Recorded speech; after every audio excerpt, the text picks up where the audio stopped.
Well, I now have a week off in front of me, which is good. I am looking forward to it, although it isn't going to be quite as I planned. I had anticipated getting away to the Hovel for a week, and it had been in theory booked, but it's not happened, so I'm at home for a week. With all the shit that entails, the being surrounded by work and crap, stuff that needs doing, and arsehole neighbours. But it is time on my own, and I can, in theory, do what I want to do. I have a hypnosis session booked, which I do enjoy, although I feel under a certain amount of pressure to choose the direction I want to go, which was an option given to me by Cara at the end of the last session, which was slightly unexpected and feels a bit pressurised because I don't know. Still, it's good to have the choice. That's good. I've undertaken to bake some bread for the cafe on the same day, which I could do without, but they put themselves out to help me, and they wouldn't have got the bread they need this week otherwise. So I'm happy to do that. And I might even, if I'm feeling really brave, stop and have a drink on my way to hypnotherapy. Although that's a big thing. I am getting into the habit of, or trying to get into the habit of, being able to stop for tea or even something to eat in various places. I've done it on and off for years, but it's not easy. And ironically, it would be particularly difficult going to this cafe because I know the staff there, and I would feel under pressure to communicate, be chatty, which I don't do. For me, I can manage it as simply a business transaction. And yes, it's quite nice. You're recognised and you can smile and say hello to someone who isn't a complete stranger. But at breakfast this morning, she told me what my order was for drink and my breakfast. And I feel that's a step on the way to having to talk more, which isn't something I do. But I'm digressing. I'm getting away from what I was saying. Week off, yes. I have a day booked taking a friend to an appointment in Cheltenham, which I'm really looking forward to doing as a way of helping this person who does help me a lot. Although I'm not going to delude myself, it will be slightly uncomfortable spending a couple of hours in a loud van with this person. But I'm looking forward to it. And I really don't resent that at all. In fact, if she were to decide she didn't want my help, she would drive her own or get someone else herself or get someone else to drive her, I would feel quite hurt and left out. Ironically. That's 2 days. The same friend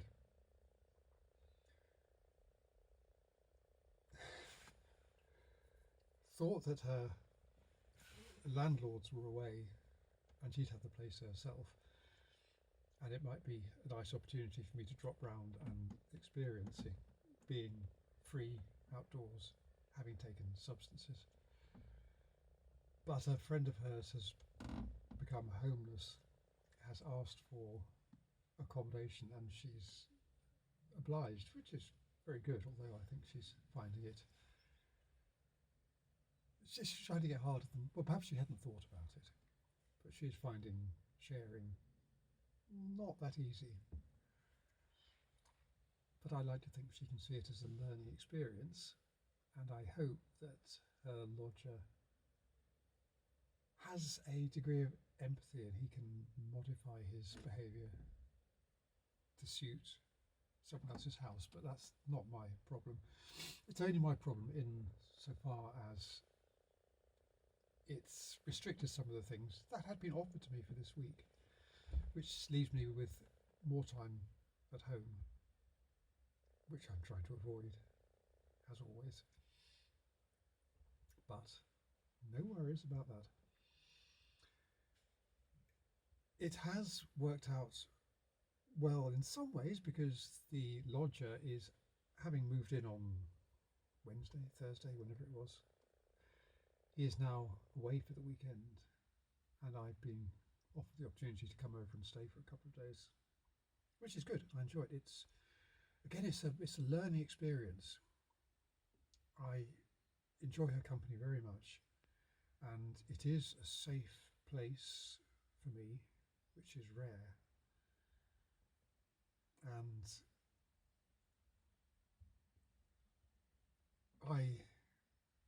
it's safe, and I enjoy the learning experience of taking substances with someone else present, which doesn't happen otherwise.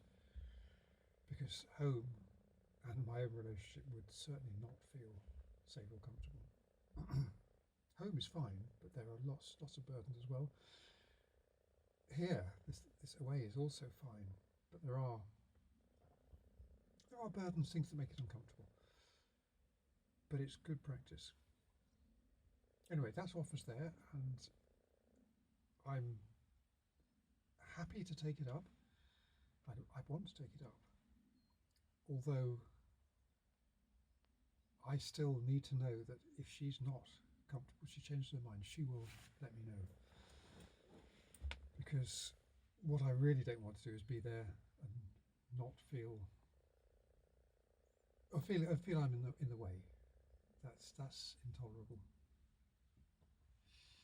So that's good. What isn't so good is she's out both days, doing a market and a show on Saturday and Sunday respectively, which means I'm there on my own, which is fine. That's fine. But originally, when the offer was made, it was made in the erroneous knowledge that the landlords wouldn't be there, and I would have the whole of the garden, the estate, to wander around and explore whilst high, and experience a connection with nature, which is something very important, and that's why the offer was made. But they're going to be there, which means I will very readily feel constrained to stay indoors. I'm looking after a poorly chicken, or being there for a poorly chicken, with which, in theory, comes the obligation to go outside from time to time. How I shall manage that, I don't know. In some ways, I'm hoping it's going to rain all the time on my own, so I haven't got to do it. So that's actually quite a daunting thing to face. And I may let you know how it develops. Other news. I've had more contact with my sister. If you remember, estranged, I cut her off for 37 years. Conversation is still very stilted around weather, spring, things like that, and I tend to make the running. I say something and she replies in kind.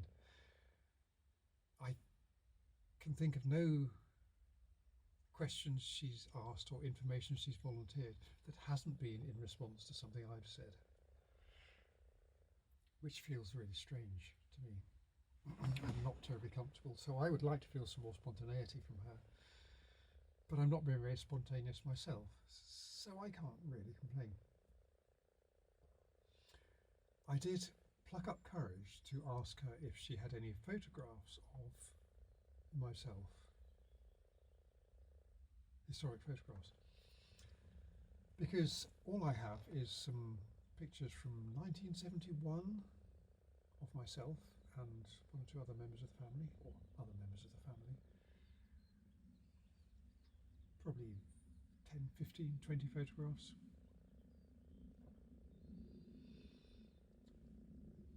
And then I think there's a gap between 71 and maybe sometime in the late 80s. and then possibly nothing again until the late 90s.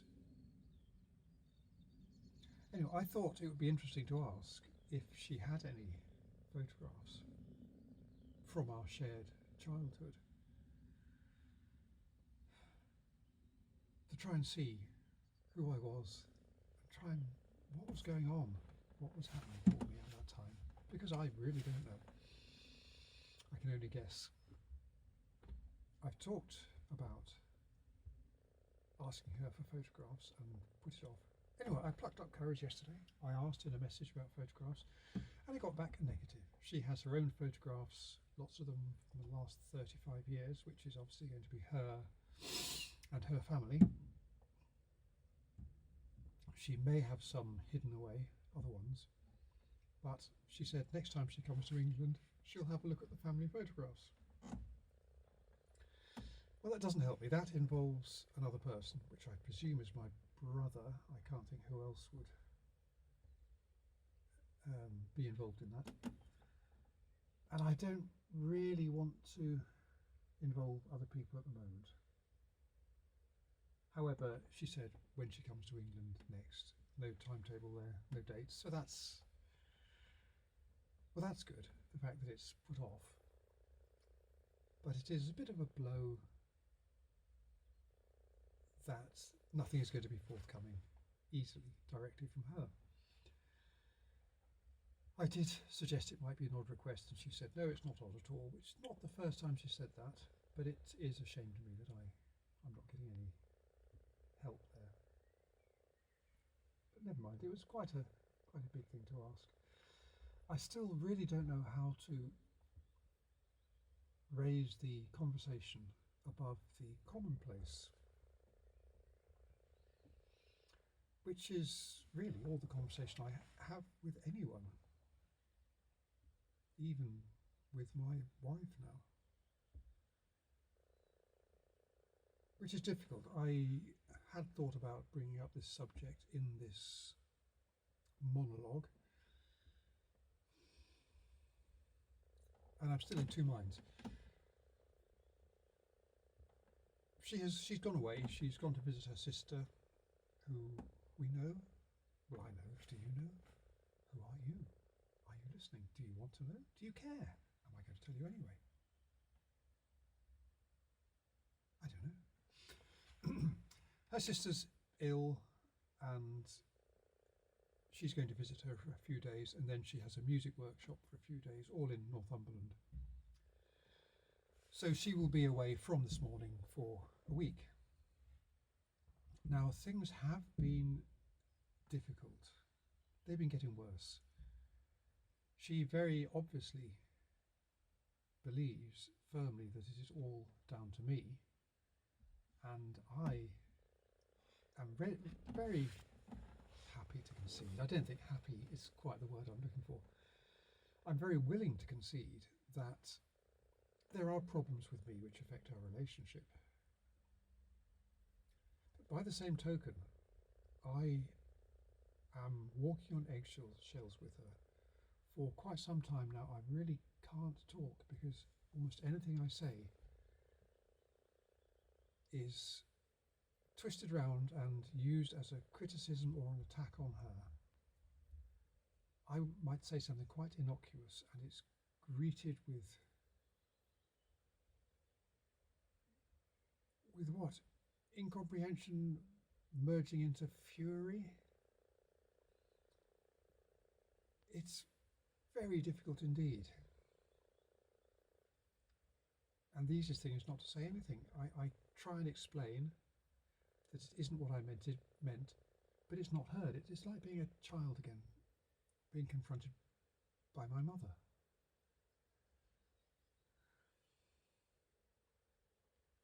When she would snatch the words from me, twist them round into a different meaning, and refuse point blank to accept my attempts at explanation. And my partner now won't accept the explanations or apologies. Yes, I have maybe been talking less, because there's a hell of a lot going on inside. When I'm silent, it's not necessarily, it might sometimes be because there's tension. It's not necessarily a cause of tension, it's just because there's so much going on. I'm following lines of thought. I am doing a lot more sharing with another person, which will have some influence on my ability to share at home, but it's different things. What I'm sharing outside the home it's therapist stuff I wouldn't share with a partner, because it's too difficult. And also, she has demonstrated an inability to understand. This is part of the problem. I've talked about my problems, and she just turns them round into something that is her problem she's causing me. And I can't deal with that. It's not the case. I'm talking about a problem internal with me. It's from history. It's a past trauma, whatever, that's causing a problem internal to me, relating to outside, or in how I relate, which influences how I relate to outside. I've got to pause, there's someone coming. So I'll carry on in a bit. And they're gone, hopefully.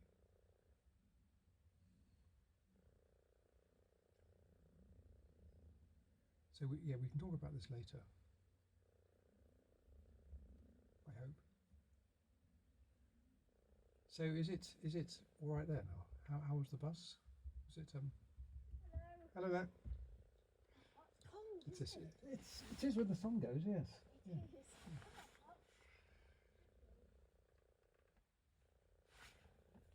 Well, that was quite weird. That was a dog walker passing by. I've gone red.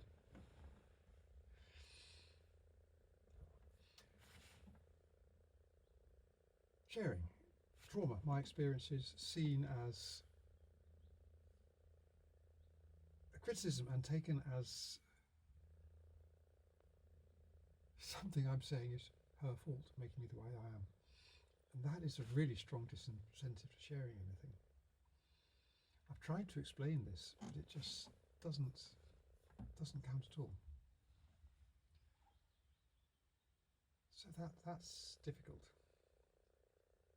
And I have lost my thread a little bit with this interruption. And can I go back and recapture it? Where the hell was I? Difficulty relating to partner, communication, therapist sharing outside home, inside seen as criticism and blame, which it isn't, not at all. So this causes a barrier between us, because I can't talk about things because of the way they're taken. Another strand is just the not listening to me when I try and talk, when I try and say something that might be important to me. Because she's wrapped up in her music, her sister, sending emails, she just doesn't listen, and she, in effect, tells me to shut up because she's busy. And I feel I have no voice in the home, which again is a really strong disincentive to talking.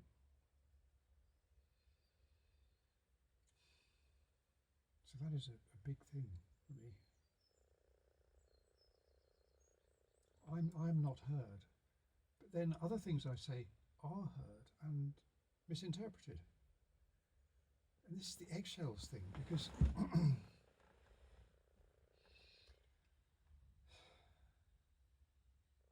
I can say something that might be important to me, important to both of us, and it's just ignored or dismissed. I can make a trivial throwaway comment, and that comment, or even just part of it, a word, 2 words, is taken, twisted around, thrown back at me, and I have no ability to counter this. Any attempt I make is just dismissed, thrown away, leaving me utterly speechless. And there was another strand which has temporarily eluded me. Everything's a criticism, everything's twisted.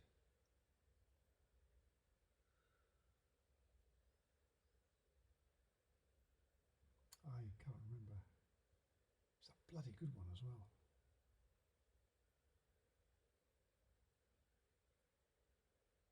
Things that make talking difficult. Not being heard.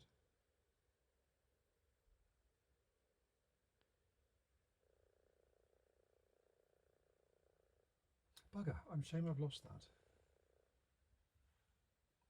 It was one of the things I wanted to mention in this video originally, and now I've lost it.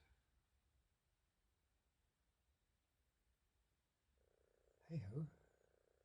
It'll come back at a time when I'm not near a recording device.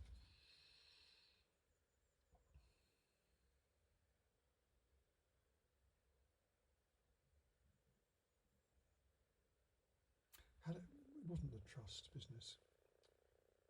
I don't think it was trust, but this will come up.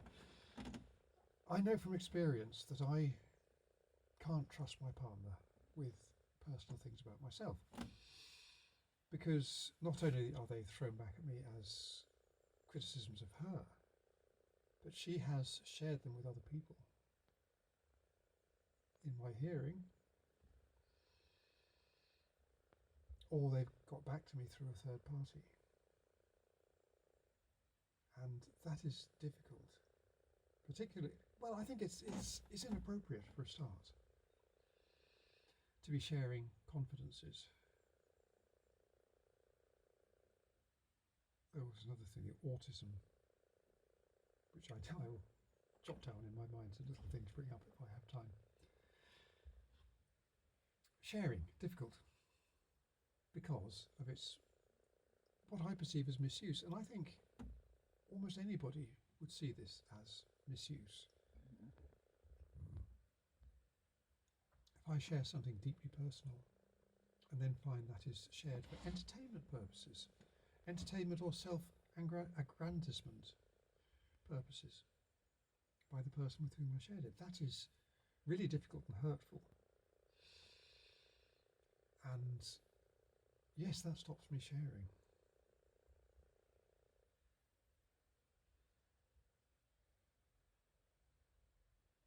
And I have to trust that my current unofficial therapist doesn't share.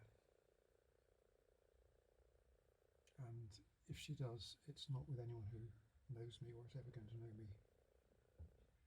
But I don't have that trust with my partner because I've heard her sharing and I've had things come back to me. So that's damaging. And the other thing is being able to rely on that person.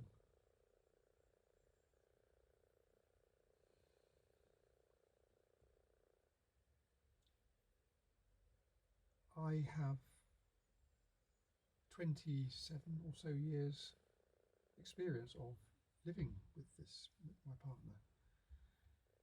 And I know from experience that if I rely on her to do something, honour something, and she does so, it's like, whoa, it's a surprise. Because so many times, almost invariably, it is almost invariably, I am let down. Whether it's something simple like, can you please go to the bank when you're going past? Or bigger, more important things. It just won't happen. She won't have time, she was unable or unwilling to prioritise. The numerous occasions when I've been relying on her for something and it's just not happened. I've been relying on her for a lift, she's not turned up. Well, one of the earliest cases, which I will mention, that sounded very incoherent. One of the earliest cases, which I will mention here, because it is a symptomatic and illustration of how things came to be. was being encouraged to take a job, take a tree planting job. I needed the work, but I knew I couldn't do it. I didn't have the time. I didn't have the slack to do that job. But she encouraged me, saying that, oh, I'll help you. And when the time came, I took the job. And when the time came, oh, now I'm doing something else. It happened more than once. So I was left to take on a massive job on my own, with which I struggled. I'm going to end this because somebody's coming to the lay-by and I don't really want to share my space with someone else, even if they're just getting out and walking the dogs. So anyway, that is something that's happened in various forms throughout our relationship. That I will feel I want to, I need to rely on her for support in something.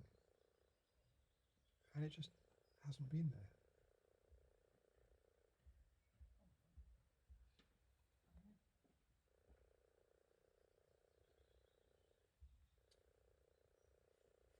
He goes with his little dog.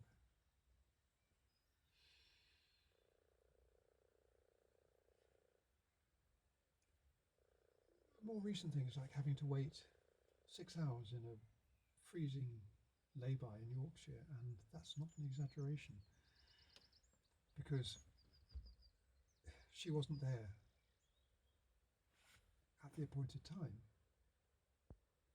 And I got, oh, I'll be there in 45 minutes, be there in an hour and a half, I'll be there in a minute. And this went on for 6 hours. And so I'm reluctant to make arrangements that involve meeting up, liaising, relying on her.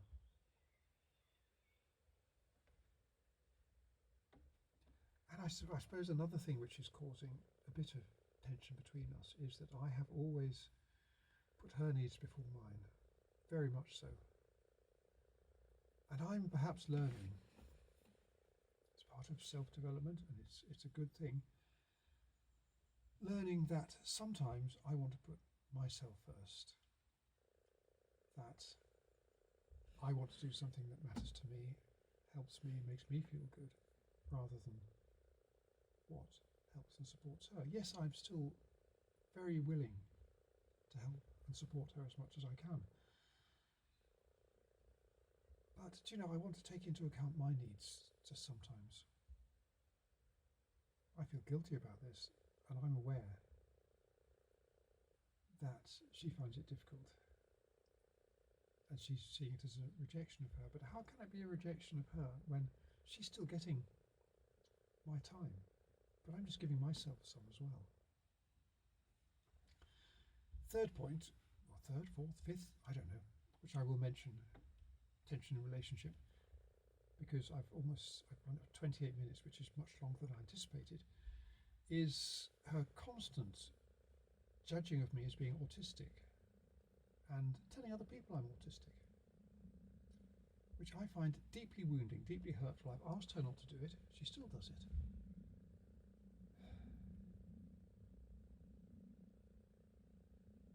I find that so difficult. Yes, I know that I have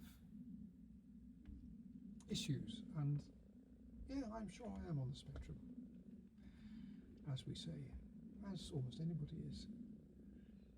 But to be told that and have it used against you, spoken of as a humorous thing to other people, that's difficult, it's hurtful, it's damaging.